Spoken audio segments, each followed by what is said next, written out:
Okay, welcome back to members of 121 Community Church in Grapevine, Texas, and our ongoing study on existentialism in the novel by Reine, She Died, Then Showed Me. We're going to take a look at chapter 3, and we're going to look at it in 3 moments. We're going to look at the new identity involves taking on new roles. We're going to look at her own last start, and we're going to look at to be rooted and bloom again. Let's go to block 1. New identity involves taking on new roles. The role of guilt.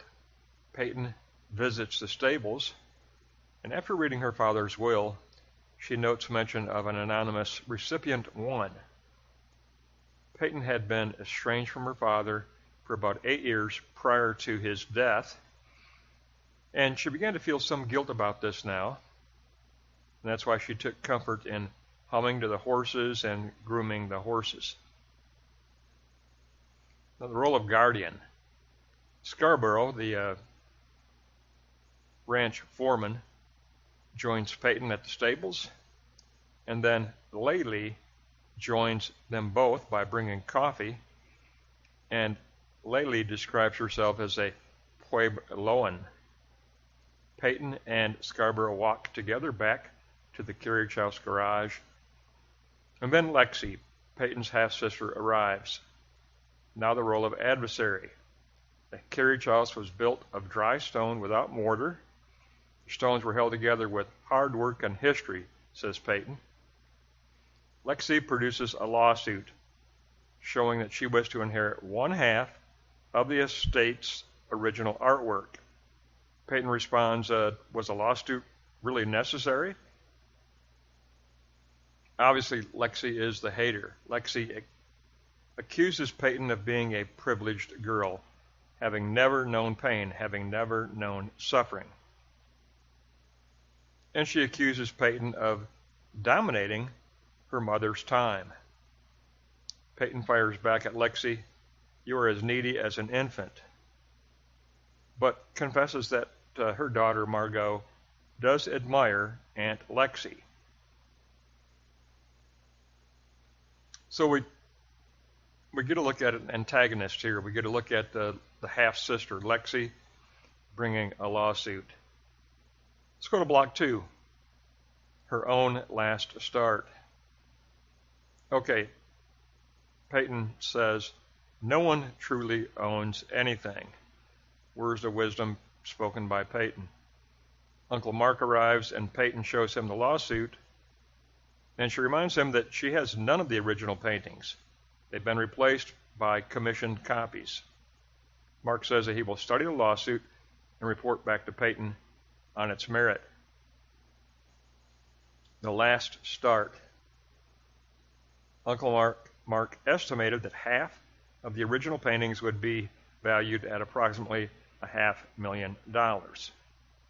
Peyton expresses the intention that she does not want to lose the unfinished painting that she did preserve, entitled The Last Start. And she's on her own venture of a last start. Peyton mentions that some of the original paintings were odes to Pioneer Ranch.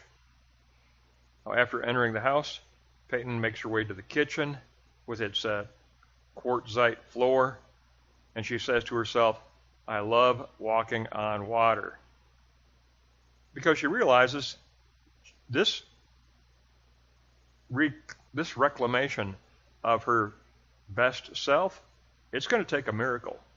It's going to take transcendence. It's going to take miracle. And she realizes that either subconsciously or consciously, she realizes it's going to take something beyond the artist, something beyond swimming in paint, as we learned last lesson. Let's go to block 3. To be rerouted and bloom again. Not to be uninstalled from life. Laylee, the Puebloan, makes the perceptive comment that Lexi is trying to uninstall Peyton from this life and take it for herself. This leads Peyton to consider a comment from her mother in the past about one must make it on one's own without support. But she also recalls the act of her mother taking in Laylee and giving her the lower cabin on the ranch, and even sending her to the University of Arizona to earn her BA. And so at that memory is about giving support. So her mother felt that there were times when to give support and sometimes when a person needed to stand on their own. There's a real need to understand. Peyton confesses the need to go through things and understand.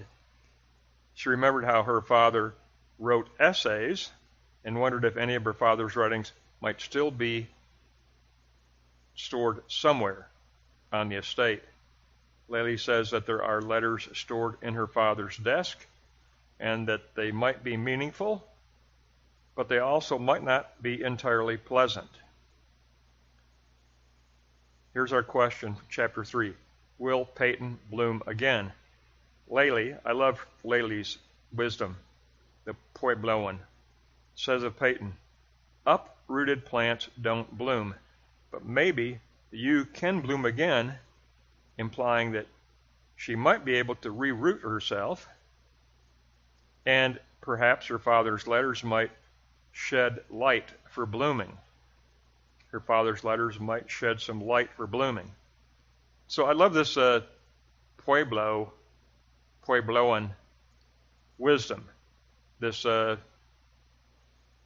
very practical wisdom, and very perceptive on this need for Peyton to reroot herself in order to reach reclamation and to reclaim personal identity and to reclaim worldview, a worldview that was expressed in the original artwork of her mother, something that was taken from her, and but she still has the last start, the unfinished painting, that is a treasure to her. She's determined that Lexi should not have that painting.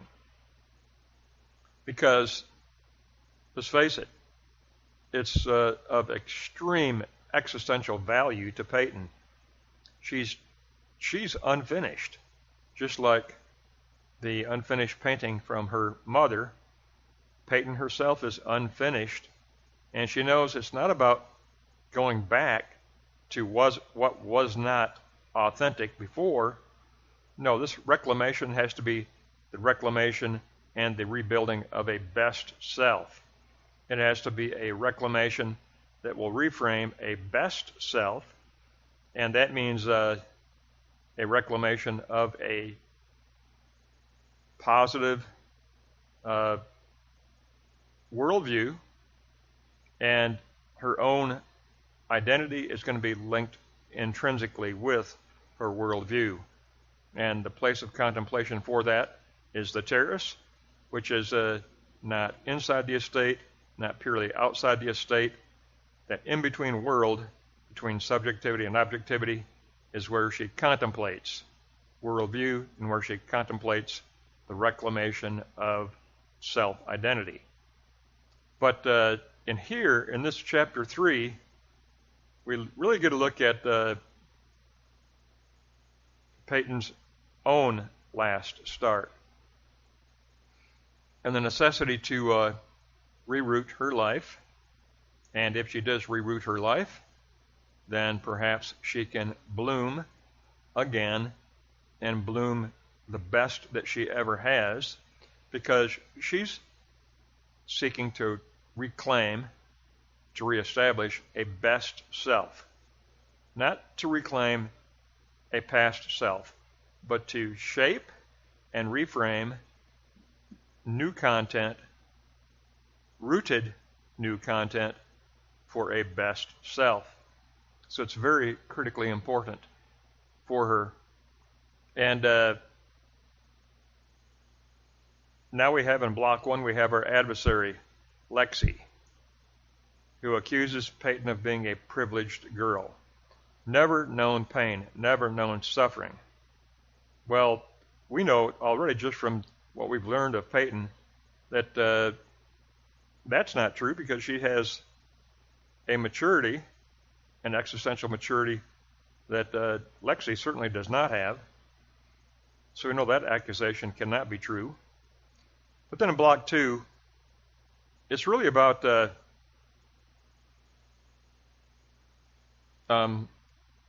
Peyton's last start. Block 2, note 2.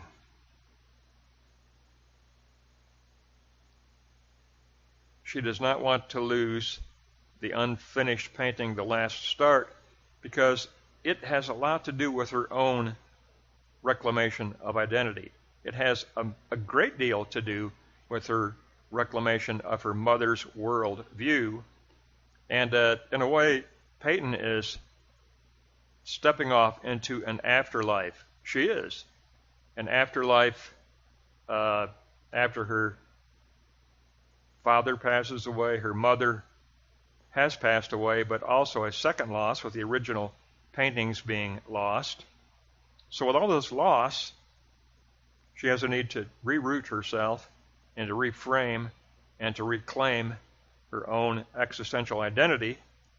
And so this unfinished painting, The Last Start, is extremely important to her. It's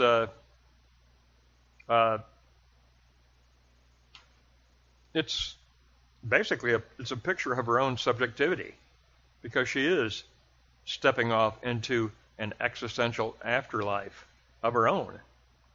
And she's going to have to find her way. She's going to have to navigate that afterlife. She's going to have to strive and define a best self. That is her task, we learned, to reframe a best self. And she says she will do that at Pioneer Ranch, especially at that place of contemplation, the terrace, which is not totally objective out in the world and not totally subjective in the world, not within the estate, not outside the estate. It's an in-between world of contemplation. But now we learn it's very much linked with this painting as well, the unfinished painting of The Last Start. And we have a practical and yet very meaningful Puebloan wisdom from Layli about the need to reroot. Peyton needs to reroot herself. And then perhaps she will bloom again. Then perhaps she will find that light, possibly in her father's letters that have been locked up in his desk. And so we anticipate that coming about.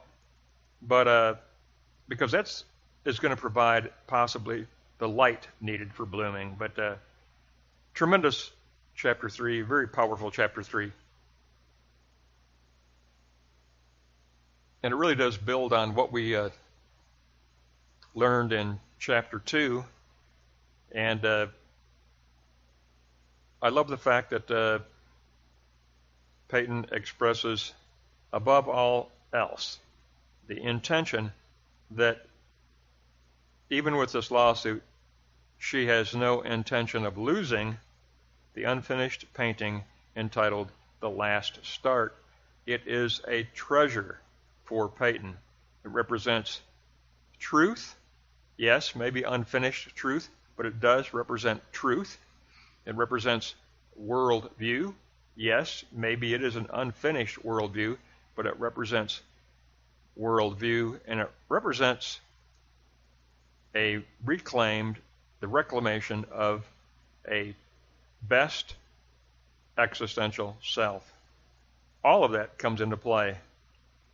That's going to wrap up chapter 3, and we have been introduced to the antagonist now, the hater, Lexi. But next time we go chapter 4, and not a real long chapter, chapter 4. So we'll pick up, that wraps up chapter 3. We'll pick up chapter 4 next lesson.